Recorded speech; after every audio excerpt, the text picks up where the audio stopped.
Thanks so much for tuning in to the Sustainable Brown Girl YouTube channel. This show exists to provide representation for women of color within the environmental space, to share their stories, and to inspire all to be more eco-friendly every day. I'm your host, Ariel Green. This is where you can see all of the full video podcast episodes. So be sure to subscribe to this YouTube channel and turn on notifications so you don't miss an episode. Also, go follow us on Instagram at Sustainable Brown Girl. Enjoy! Today's featured Sustainable Brown Girl is Lundyn Carter, the co-founder and CEO of Laine London, a first-of-its-kind rental bridal shop in Atlanta. Lundyn and other co-founder Tiffany have created a more cost-efficient and eco-friendly solution that allows brides to feel beautiful in the dress of their dreams on their big day. Thank you so much for joining us today, Lundyn. Thank you so much for having me. I'm super excited about this. I've been wanting to do a podcast on sustainability in the bridal industry for a long time. Yes, yay. Well, this is perfect then. So let's just kind of talk about Laine London. Like, what led you and Tiffany to start it? Yeah. So Tiffany and I are longtime friends. We've been friends now, since honestly, I think we met maybe the first couple of weeks that I was in Atlanta. So about 11 or 12 years. And, we both started Laine London not as experts in the bridal industry, but just merely as brides-to-be who didn't want to spend thousands of dollars on a dress. And so I had recently got married and went through that whole process. I actually ended up using, I wanted to use my grandmother's dress. So I had that remade, and that landed up costing way more than I would have ever spent on a brand new dress. And then Tiffany, her parents are retired, they're on a fixed income, and her fiance at the time were small business owners. And so they didn't want to spend a lot either. And, all of our friends, we were at that age where all of your friends were getting married. And we all kind of were like, there has to be something else. We were busy. We were, getting our graduate degrees. We were working. It's just like, why do I want to drop like $5-10 grand on something that I'm going to wear for not even a whole day, but just a couple hours? Yeah. Yeah. Yeah. Wow. Yeah. I mean, wedding dresses are so expensive. Like when I got married, and I went with one of the cheaper brands. I got a Maggie Sotero dress. So it was like Oh, that's $1,000, not too but cheap. It's up there. yeah, yeah, it is. So, I mean, for me, I'm like in my early 20s, like, just out of college. So yeah, it was super expensive for me. And yeah, like, like you said, you're only wearing it for a few hours. And I actually ended up selling my dress afterwards and got Nice. 50% back.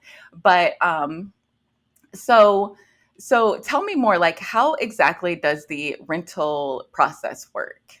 Yeah, so we try and make it as simple as possible because, like I said, we know women are busy. You're working, you're raising children, you have your amazing fiance, and wedding planning, honestly, can be a full-time job. The Yeah. more and more I'm around brides, they're like, I didn't realize this was like going to be my whole life for a year.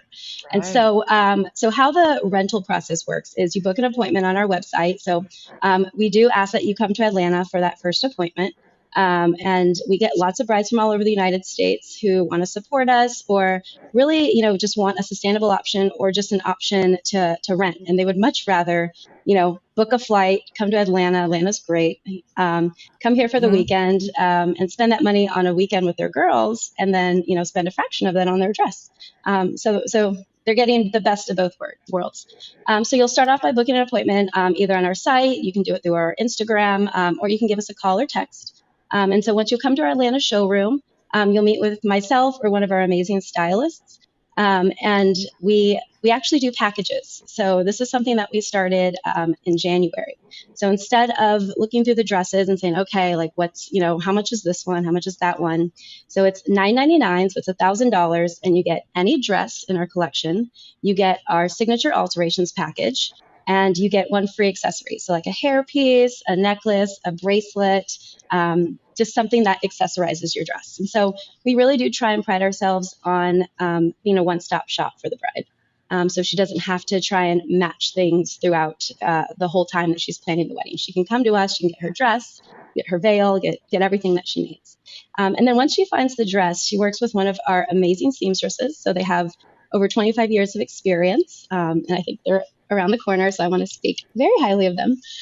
So you work with one of our amazing seamstresses to ensure that your dress fits you perfectly. So that's one of the Yeah. things that people ask, like, because I'm renting the dress, is it going to fit me? Is it going to be too big, too small? The dress will fit you like a glove.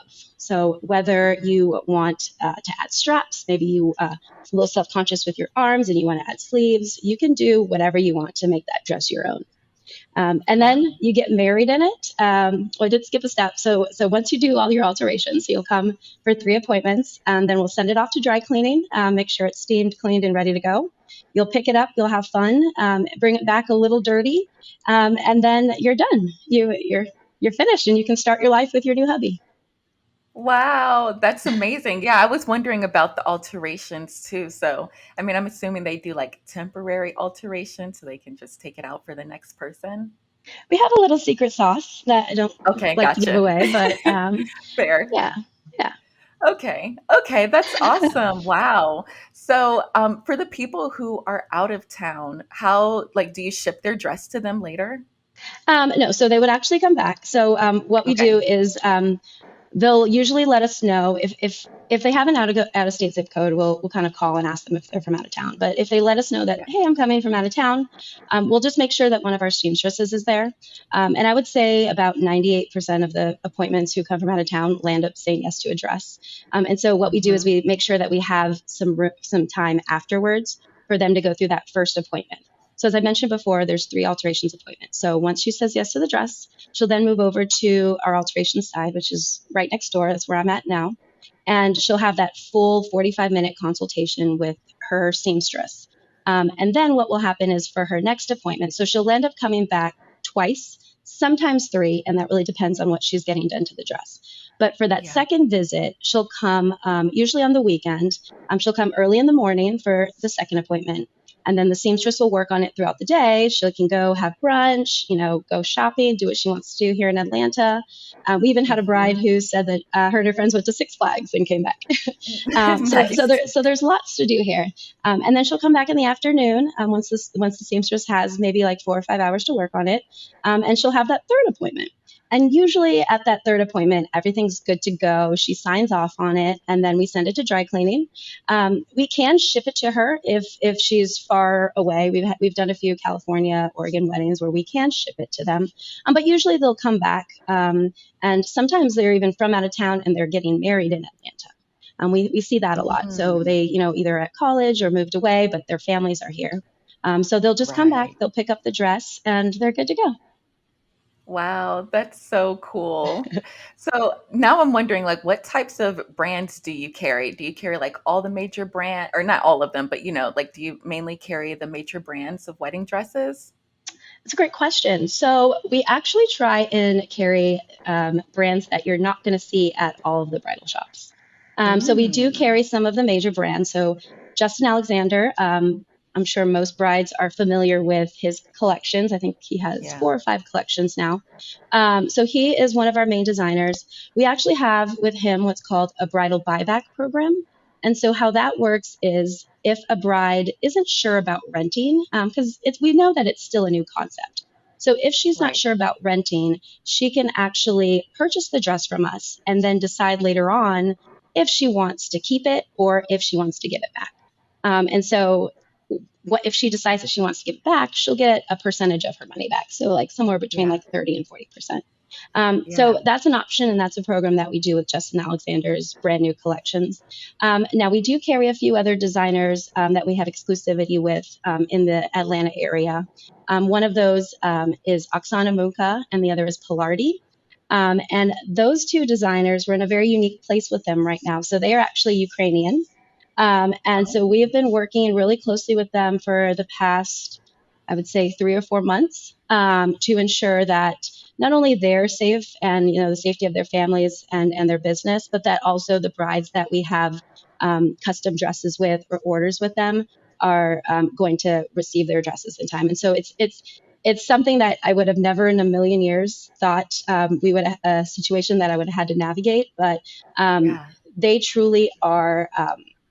Everything that you're seeing on the news, just how they're really standing up for their country, and they're Right. just just amazing people. Like this company is, they're still working. They're, making dresses and also making uniforms for their soldiers.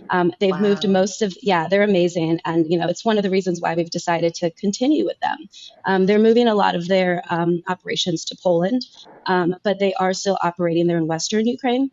And so, Mhm. we're trying to do as much as we can to support them and support the people of Ukraine. Um, Wow. yeah, and then we have a few other designers that are a little less known, but they have recently, meaning within the last 4 or 5 years, have started um, coming to the United States. So one of them is Turkish, and they're beading, and they're just, the work is phenomenal. And we're actually one of the only shops in the United States that carries them. So when brides come in, we may not have 2,000 dresses, but of Yeah. the 200 that they'll see, I guarantee you they will not see some of those in other places in Atlanta. Yeah, that's awesome. So you have like a unique dress, you know? Absolutely, yes, yes. That's amazing. So, tell me more. Like, why are sustain or why is renting a dress a more sustainable option than buying one? Yeah. Yeah. So this is the part I'm excited about. That I don't Yeah. think in the bridal industry and just really in fashion, with fast fashion and Mhm. just these websites where you can pay 99 cents for a shirt and get it tomorrow. Right. I won't put Yeah. out any names because I'm guilty. I do it sometimes. Not that cheap, but like Yeah. it's everyone gets those ads on Instagram, and you're like, oh, that's great. Like, and then you go into a Yep. rabbit hole, and like you have 10 items in your cart, and it's like $20, and you're just like, but Right. yeah. But I think though, I think what's important is, consumers have become more and more conscious, and I know I have, where their products and services come from, whether that's your clothing, whether that's your toilet paper, whatever it is. And for specifically for our industry, with over 2.5 million weddings this year, which is the most actually since the 80s. Most of that is because of COVID. Yeah. I think we are really helping reduce the amount of clothing that ends up, either in the back of a bride's closet or even worse in landfills. Renting your dress, I think not only, you're wearing it once, like you said, for a few hours, but what we're doing is we're allowing three or four, sometimes even five other brides to take that dress and wear it and make it her own on her special day. And, I think whether you want to kind of believe it or not, because some people are like, oh, well, I know that I'm going to keep this dress and my daughter's going to wear it, and that's it. I can Mhm. say with complete confidence, I've never seen a bride come in with her mother's wedding dress. I guess I'm an exception since I wear my grandmother's, but that was a lot too. But have never come in and done that. And Mhm. as much as people want to kind of believe that, I think because this industry is so steeped in tradition and so used to doing it the same way for really our entire life, it's hard to kind of adjust to thinking like, okay, I'm going to wear something beautiful, then I'm going to give it back. So Yeah. yeah, so we're working really diligently on kind of expanding that message and really showing people that just because you're renting, you're not compromising your style for affordability or even for sustainability purposes. And so we want to make sure that everyone does their part in any capacity to make sure that our world is around for a little bit longer. Yes, right. Yeah, that's like your website says, like guys have been renting suits for ages, like why Exactly. not Yes. do the same for this dress?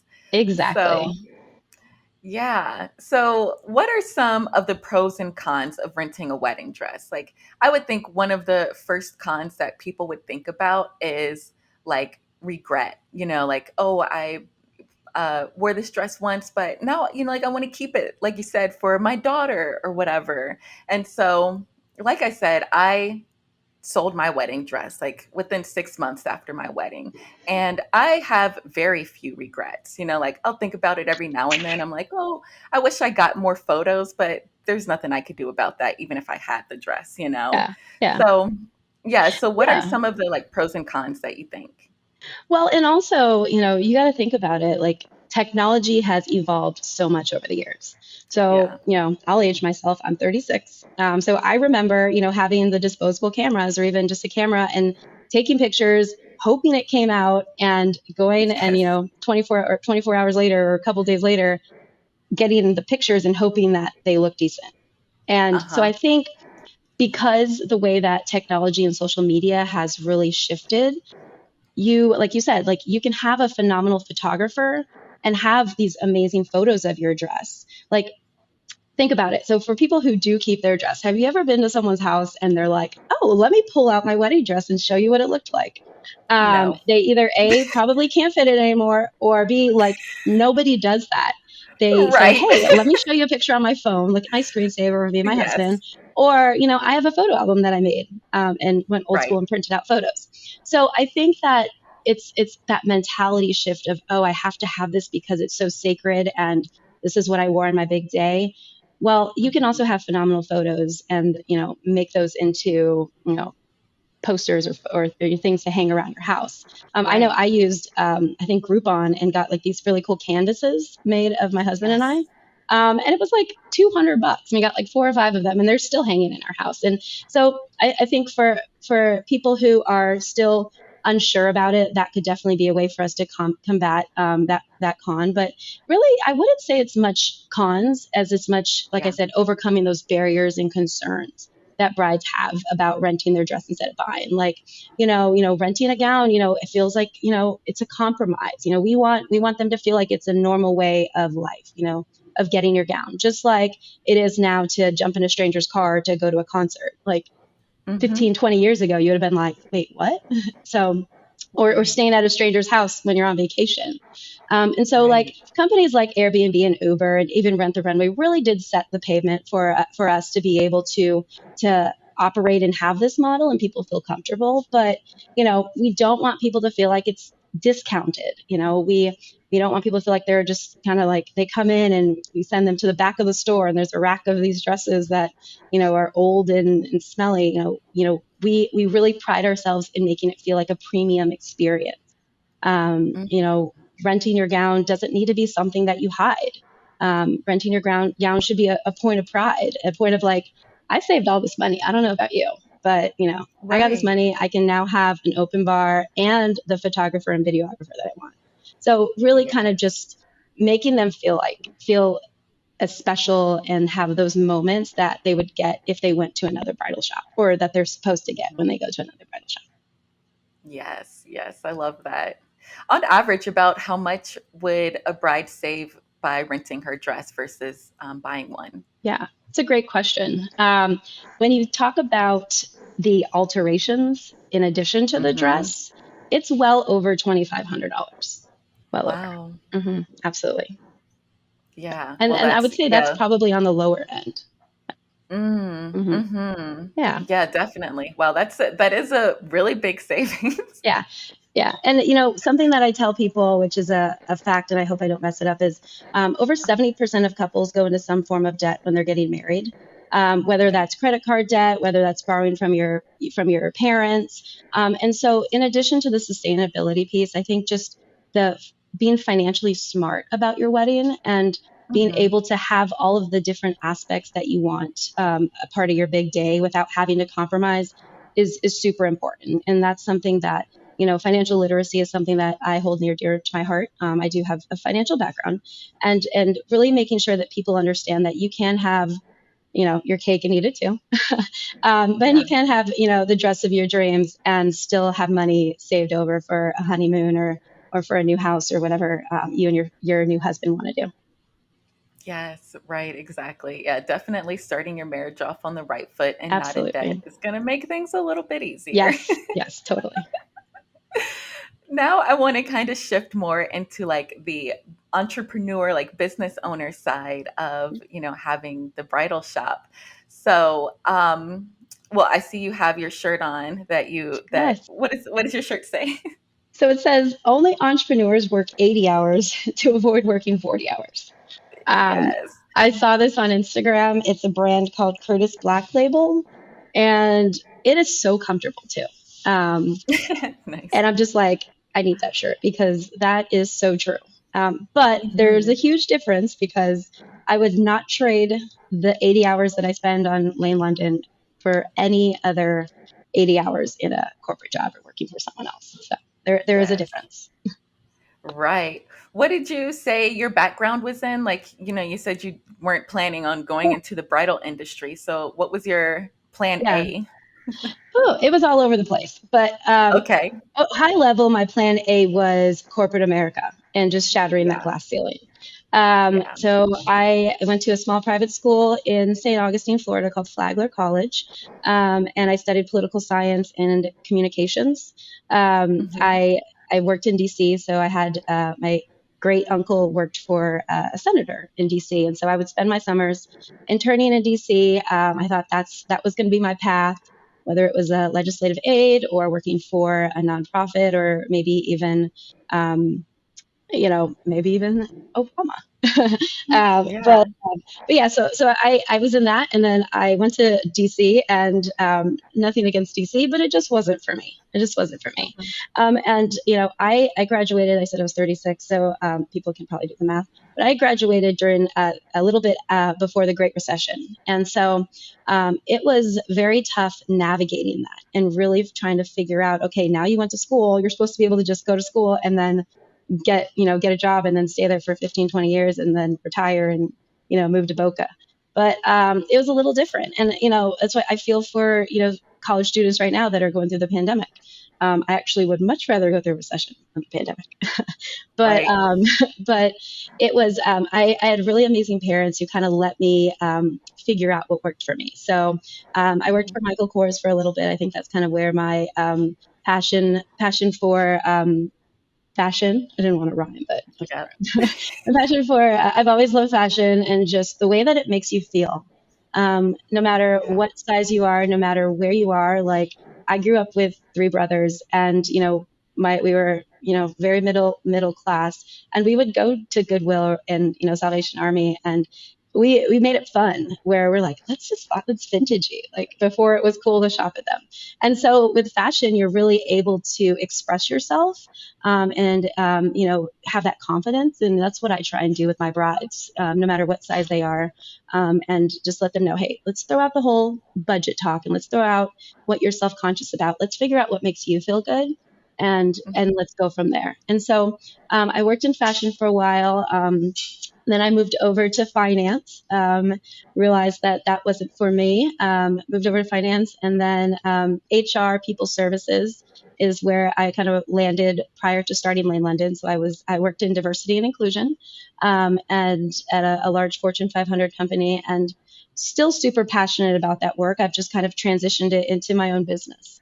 And Right. while I was there, yeah, I landed up getting my executive MBA at Emory because I was missing that kind of business piece. I loved politics and communications, but really understanding how to run a business and how to create a scalable company was something that just always intrigued me. And Mhm. yeah, so that's all of those different experiences. That's why I tell kids, like, if you graduate undergrad and have no idea what you're going to do, that's actually okay. It's probably for the better. Yeah. And just really follow Right. your heart and follow what you feel is right. Yeah, wow. Yeah, it sounds like you have a lot of good like background experience that kind of comes together for you to run your business. That's Absolutely, yes. amazing. So what have been some of the challenges and like some of the successes of having Lane London? Yeah. I think there's always going to be challenges when you're disrupting an industry or really disrupting Yeah. anything.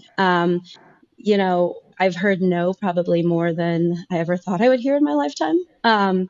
And no, or, I just don't get it, or, I'm not sure if, enough people will like this or want to do this. And you really kind of have to, take all of that exterior noise and, use that to catapult you and to have you continue going and persevering. Yeah. And so, I think being able to prove people wrong has always been something that I've loved to do.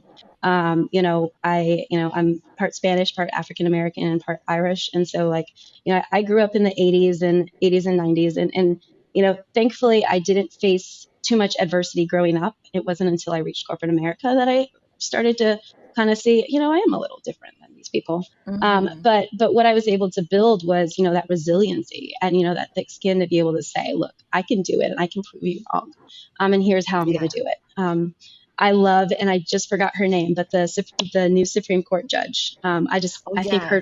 her story is just phenomenal, and how she just represents, the 99% of America that hasn't been heard, and says that, she's had to work harder than any of the current justices, and probably Hmm. ones that have passed, and yet she's being grilled on things that they would have never been grilled on.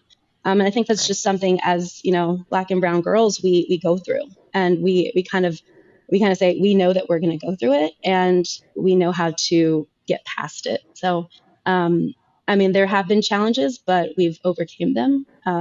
We've actually thrived in the challenges, whether that was Hmm. COVID, whether that was through this, recession that we're kind of going through. But we've really been able to overcome. Yeah, wow, that's amazing. You mentioned that you've gotten a lot of no's and stuff and people not getting it. I'm assuming that would be like from some of the bridal companies, Not as like much the, trust.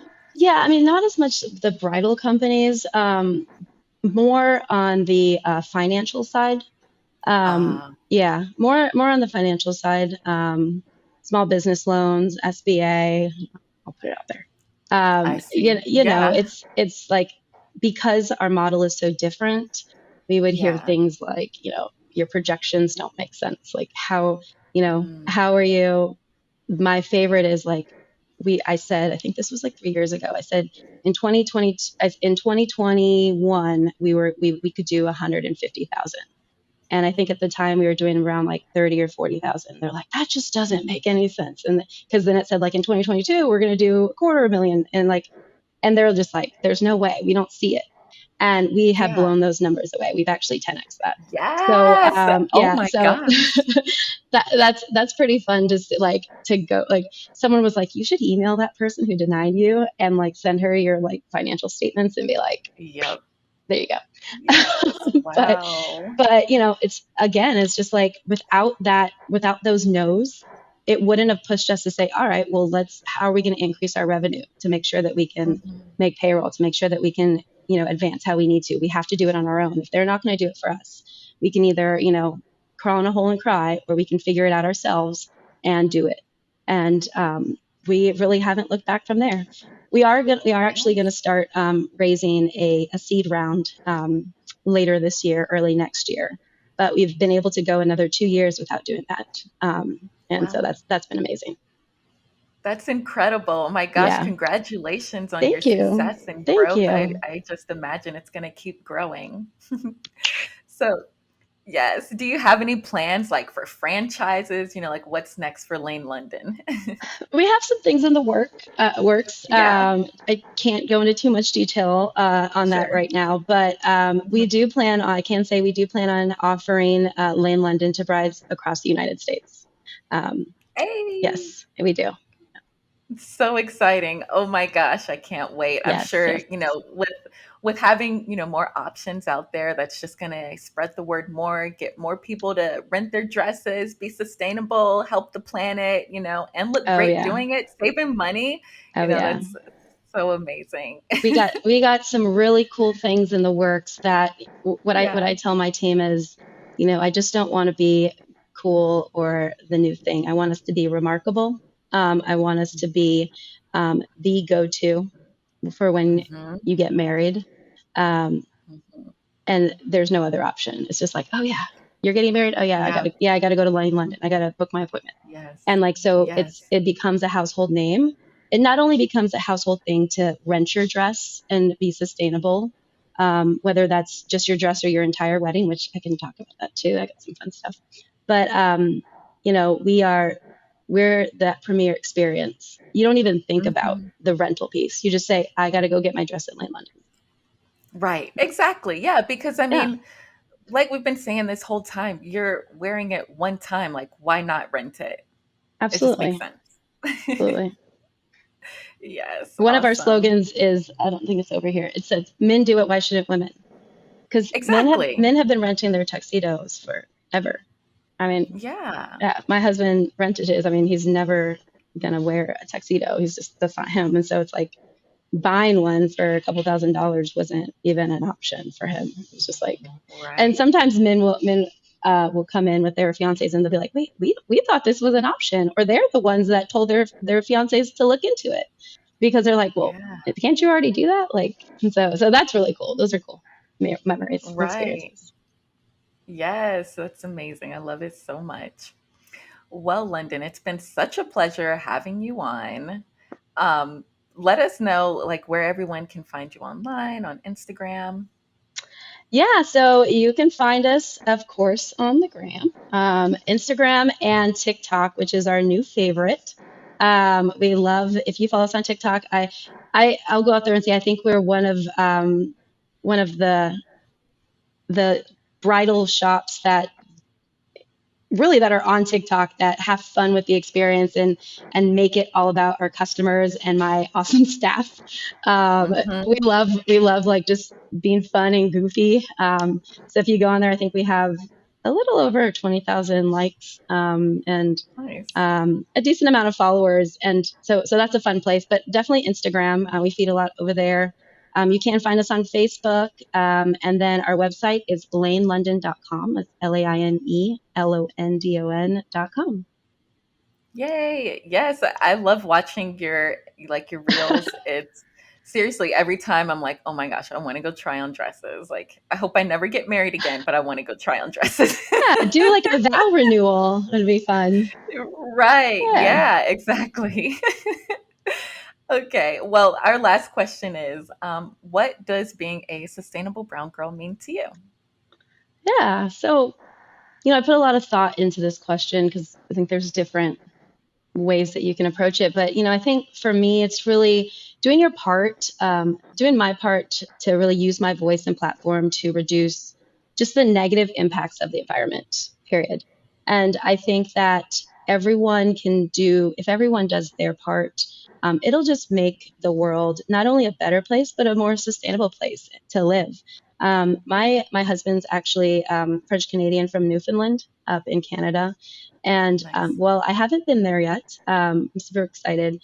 Um, I've just seen photos and videos, and it's just the air quality and the way of life, and it's just phenomenal. I have been to some places in Canada, like I don't know if you've ever been to like Banff or some of the areas just in the mountains. Just the air Hmm. quality and just the way of life is just so amazing compared to like if you're in like New York City or even sometimes here in Atlanta with all the construction and the pollen but mixed Right. together. It's just like, I think that if we don't do our part, whether it's small or big, to make sure that our world is is in the right condition that it needs to be for our children and for their children.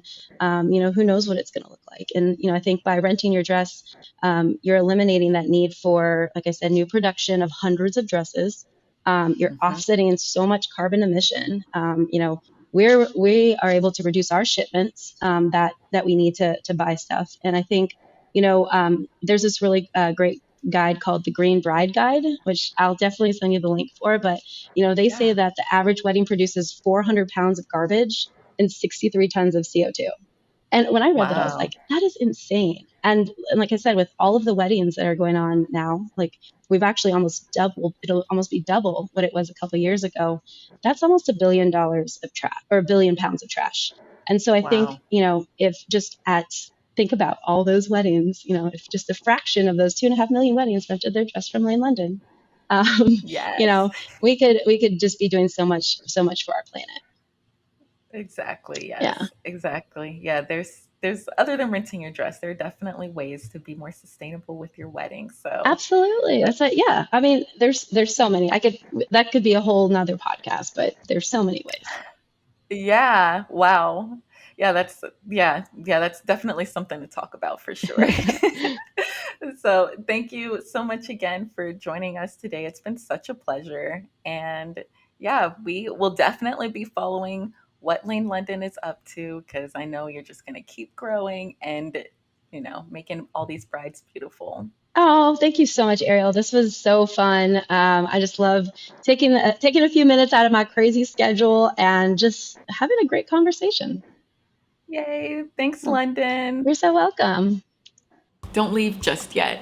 Click here to hear from another sustainable brown girl, or click here to watch the full playlist from this season.